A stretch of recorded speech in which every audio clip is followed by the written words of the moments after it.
when you finish a new build, when you finish a commercial conversion, there are certain things that building control are going to want to see in terms of testing. One of our builders, and he said, yeah, they've got way more technical with this. He said in the old days, building control used to turn up on site with an A4 piece of paper, hold it in front of the fan extract, and if it blew, it was good enough. That was the test that they used. But I'm just going to talk you through the 5 post-completion tests that you'll need for building control sign-off. Number 1 is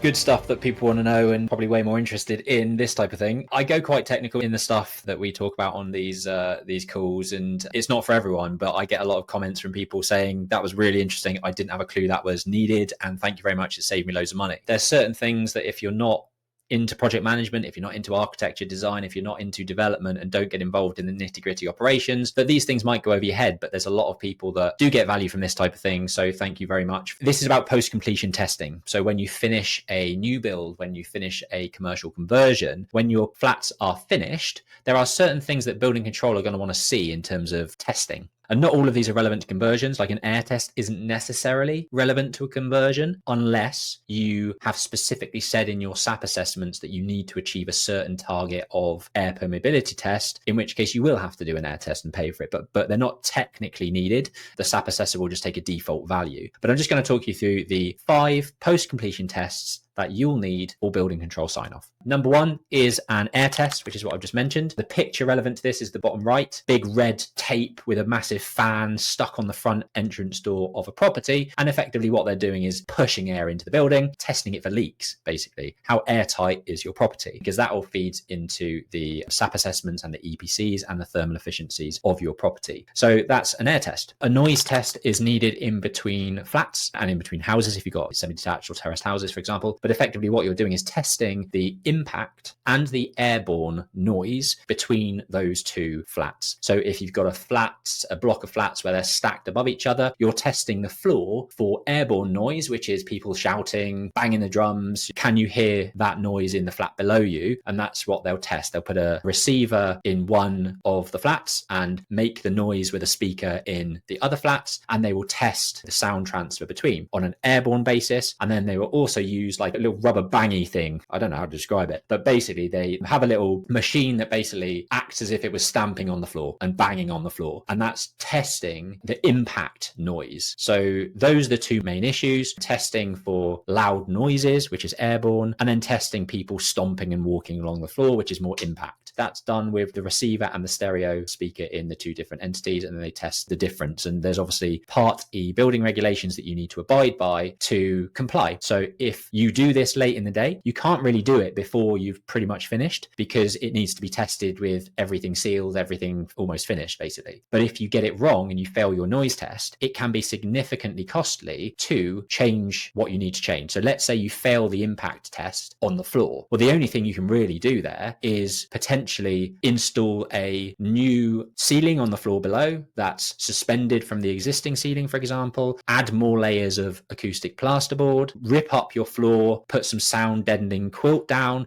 All of that type of stuff is extremely expensive because you're removing skirting, you're removing cornicing, you're spending a lot of money to rectify those issues. So you have to make sure that your floor build-ups, your wall build-ups specified by your architect are satisfactory and significant enough to meet those noise test requirements. Sorry to interrupt. If you're new here, this video has probably been pulled from one of our live video broadcasts where we show insights into our 6, 7, and 8-figure businesses. We're live every week showing the inner workings of our business, sharing tips, templates, and strategies that you can take away and use in your own business to help you grow and be more profitable. If you've not checked it out yet, head over to the live section on our YouTube channel where you can see all of the back catalog of videos where we cover everything that you need to be a successful entrepreneur and a property developer.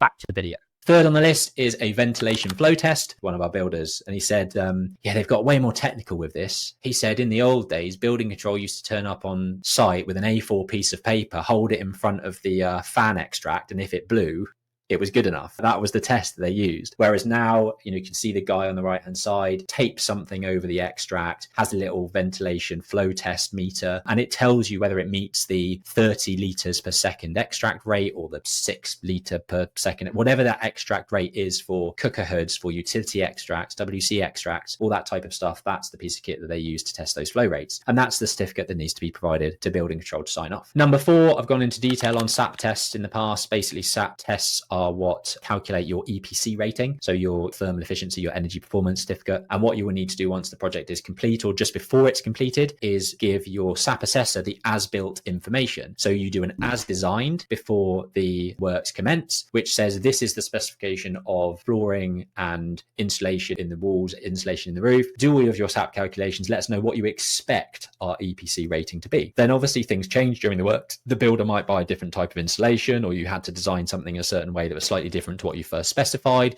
You might get a more efficient boiler or a less efficient boiler because it's more cost effective. All of these things then have an impact on your SAP assessment. So going from the as designed to then the as built needs a whole new set of calculations to show this is exactly what has been installed on site. Therefore, this is the actual EPC rating of the property, which is a legal obligation. And then the final thing is a drainage test. And this literally can be as simple as an email or a video or showing the building control officer on site that when you flush your toilets, it flushes appropriately. It doesn't have any blockages or anything like that. They can want proper CCTV surveys to show that there's no blockages and that you've fixed any issues, etc. But most of the time, a building control inspector will come on site, they'll flush the toilets, you'll show them that it all drains away quickly and adequately, and that's good enough.